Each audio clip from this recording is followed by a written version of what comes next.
Hello everyone, I'm Jacob Kaufman, I'm on the street, and today we are unboxing a Corsair H90 water cooler.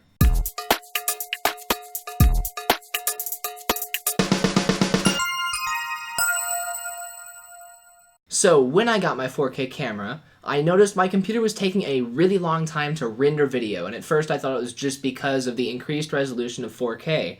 But my computer has a 3.4 GHz processor, which, even though I built the computer a couple years ago, 3.4 GHz should still be plenty fast today. So I was wondering why it wasn't going as fast as I thought it would. At the same time as that, as I mentioned in some of my other videos, my hard drive broke. So I normally use Linux, but because of the broken hard drive, I was using Windows because I had Windows installed to a separate hard drive in my computer. And Windows does something that Linux doesn't. It makes it very easy to view your processor temperature. It's actually probably really easy in Linux, I just don't have it set up. But in Windows, I did have it set up for gaming purposes. But since I was forced to edit some video in Windows, I noticed as soon as I started editing, my processor, when idle, sits around 70 degrees Celsius, and then when I start rendering, it goes up to the high 90s. And then because it's getting so hot, it cuts its speed in half to about 1.7 gigahertz. Clearly, I want the full 3.4 gigahertz. I don't want a lowered speed. So to take care of that issue,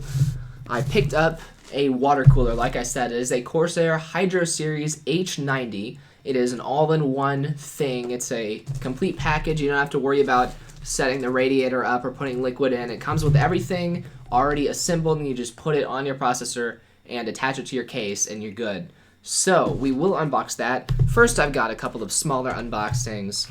I know I did not advertise this. First of all, we have a Western Digital Caviar Black 2 terabyte hard drive, and I wanted to show you guys this because this is the second hard drive I've gotten from Newegg recently, and they used to just wrap these things in a lot of bubble wrap, but recently they started using this thing, which I feel like it's less protective than actual bubble wrap, but I think it's kind of nice. So we've just got bubble wrap encasing this thing, and it's a nice little thing. You just pop it open and then pull the drive out like so, and yeah, so that's just a hard drive specific bubble wrap container.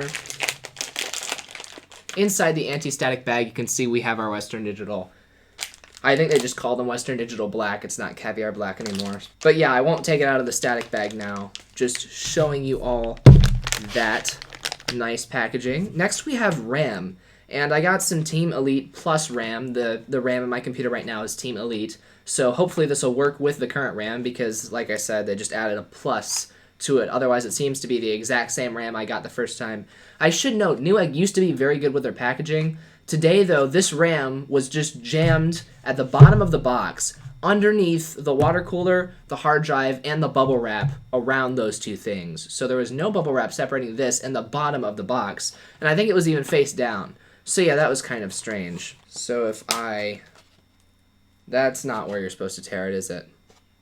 No, it looks like that's where you're supposed to tear it. And then it opens like this. And that's how you get the plastic out. Okay, last time I got Team Elite RAM, like the RAM is still, the casing, which was this exact kind of casing, it's still sitting in my desk over there. So I wonder if they changed their packaging or if I just got worse at opening things. Freaking do this. I think they did change their packaging, but there we go. Now you can see we've got two 4 gigabyte sticks of RAM. This will upgrade my total to 16 gigs, which my computer can go up to 32 gigs, but I don't really see the point in that. At this time, there is a small dent in the back of the black casing, as you can see, possibly there. So yeah, hopefully I don't have any issues with that.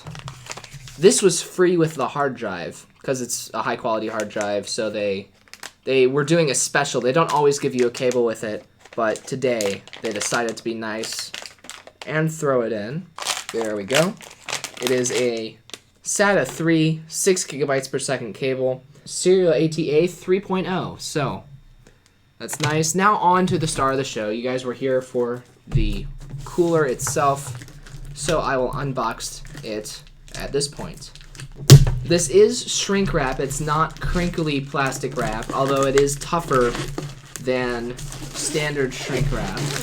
Tear that off, so you don't really need to save the plastic wrap on things. Let's return.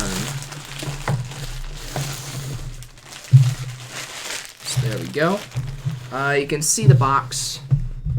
Picture the thing on the front. So the round part goes on the processor, the fan goes on your case, obviously. You can see there's details about it on all sides of it. And then the back tells you some compatibility stuff. It works with a wide range of motherboard socket connector types. You can see the bottom there. And the top, which we will open now. So it does open from the top, but then it looks like we slide it out sideways, this way. Alright. And in the box, you can see it's empty there. We do just have a manual, which is good. Probably tells you how to install the thing. Yeah, quick start guide.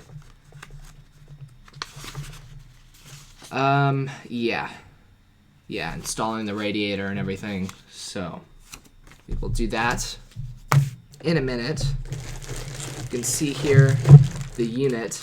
So this is all your mounting stuff. It comes with a ton of different brackets. It's got a bracket for every socket type, or every few socket types. So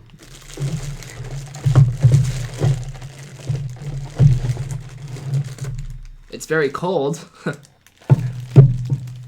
It's probably outside for a while, so don't think it's cold from its cooling just yet. But you can see it is a 140 millimeter radiator and fan. So when I got my computer, I was like, do I really want it to be this big? Now I'm kind of glad I got a big case so that I can hold this thing on the side of it. And there's already liquid in these tubes, like I said. They pre-fill it for you. Ideally, you never even see the liquid or have to deal with it at all. And then this goes on your processor, and there is pre-applied thermal paste on there, which is good. So, yeah, this is the cooler.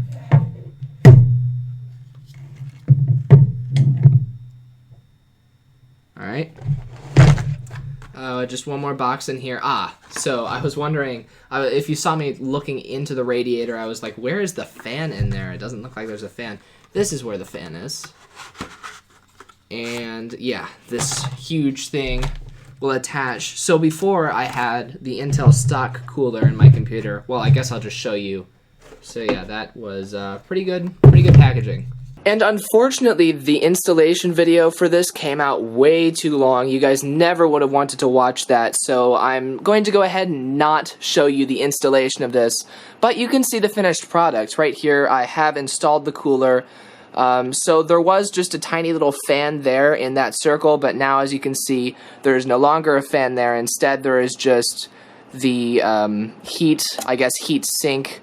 And then that heatsink is connected by those rubber hoses to the radiator, which is right there in between the case and the fan, I think. No, the radiator is actually all the way inside, and then the fan is in between the case and the radiator. But yeah, you can see it's pulling in air. They recommend you do your air going into the case for maximum coolness, because the cool air is outside of the case. You could have it blowing out so that the hot air is getting pushed out of the case. That makes sense too, but the air that's in the case is already sort of warm from all of the other components. So yeah, this will allow the maximum coolness for your processor. So yeah, you can see that, and you can also see we now have 4 sticks of RAM in there, and you cannot see it, but behind this plate is our new Western Digital 2TB hard drive, which is much louder than the 500 gig WD Black. The 500 gig is super quiet, but like the same line of hard drive, just the higher storage model is super loud. But I ran all the diagnostics, and they all say it's fine, so for now I'll keep using it. Yeah, this is now my computer, and I have to tell you, it is running way better than it was before. You can see there's 2 disk drives in there right now. The top one has LightScribe, the bottom one doesn't. That's why the top one's plugged in. And yeah, you can see the hard drives and the SSD there. sort of a little bit. But yeah, that is all for this video. I'm Jacob Kaufman, I'm the Nerd on the Street, and I will see you guys later. See ya.